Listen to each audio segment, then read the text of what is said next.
আজকের পর্বে আমরা দেখব জেনারেটর ইউজ করে কিভাবে আমরা আমাদেরকে মেমোরিকে সেভ করতে পারি। তো ধরেন আমাদের কাছে আমরা চাচ্ছি যে 10,000 শূন্য থেকে 10,000-এর মধ্যে যেগুলো ডাটা রয়েছে সব ডাটাকে আমরা সাম করব। সাম করে যে সংখ্যাটা আসবে সেটা ক্যালকুলেট করব এবং জেনারেটর ইউজ করে সেম কাজটা করব।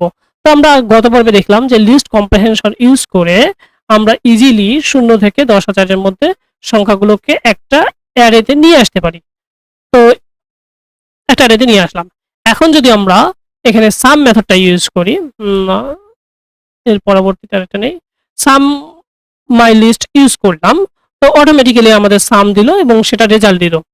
এবং সেম কাজটাই আমাদের এই যে কাজটা আমরা জেনারেটর ইউজ করে এখানে আমাদের যেখানে ছিল লিস্ট কম্প্রিহেনশন সেখানে আমরা জেনারেটর ইউজ করব। জেনারেটর ইউজ করার নিয়ম হচ্ছে এখানে যে থার্ড ব্র্যাকেট রয়েছে সেটার পরিবর্তে আমরা যদি ফার্স্ট ব্র্যাকেট দেই তখনই আমাদের জেনারেটর ইউজ হবে।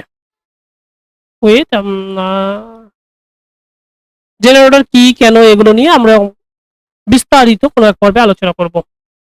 তো সেম কাজটাই আমরা জেনারেটর ইউজ করে করতেছি আই। এখন আমরা আমাদের ডেটাটাকে সেভ করতেছি, সেম রেজাল্ট এসেছে, বাট এখানে বিষয় রয়েছে। যদি আমরা লিস্ট কম্প্রিহেনশন ইউজ করি তাহলে দেখেন আমাদের এখানে লিস্ট কম্প্রিহেনশন ইউজ করেছি। আমরা যদি উপরেই এটা সিস নিলাম, এখন লিস্ট কম্প্রিহেনশন আমরা ইউজ করলাম। লিস্ট কম্প্রিহেনশন ইউজ করার পরে আমরা যদি আমাদের এই যে অ্যারে এটা হয়েছে, আপনারা জানেন তো যে এটা অনেক বড় সংখ্যক অ্যারে রয়েছে, এই অ্যারেটার সাইজ দেখি। এর জন্য সিস্টেম, এই যে আমাদের যে সিস্টেম নিলাম, সিস্টেম ডট গেট, আমরা গেট করব কি সাইজ নিব, সাইজ অফ, কার সাইজ নিব, মাই লিস্টের। ওকে, সাইজ নিলাম। তো দেখতে পাচ্ছেন যে এখানে প্রায় একক, দশক, শতক, হাজার, অযুত 85,000 বাইটস আমাদের লাগতেছে।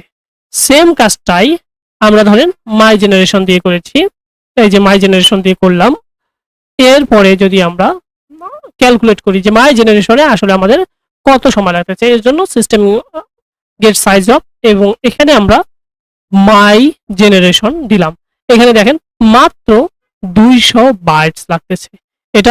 এইটা হচ্ছে আমাদের মেমোরি, কতটুকু মেমোরি লাগতেছে, এটা হচ্ছে কতটুকু মেমোরি লাগতেছে। তো এখানেই দেখা যাচ্ছে যে যদি আমরা জেনারেটর ইউজ করে কাজ করি তাহলে আমার প্রোগ্রামিং এ মেমোরি সাইজ খুব কম লাগে। তো এভাবেই আমরা আমাদের কোডকে আরো ইফেক্টিভ করতে পারি। আমি আমার সামনে পর্বে দেখাবো যে ডিফল্ট ভ্যালু ইন ডিকশনারিতে কিভাবে আমরা get or set default use করতে পারি। ধন্যবাদ।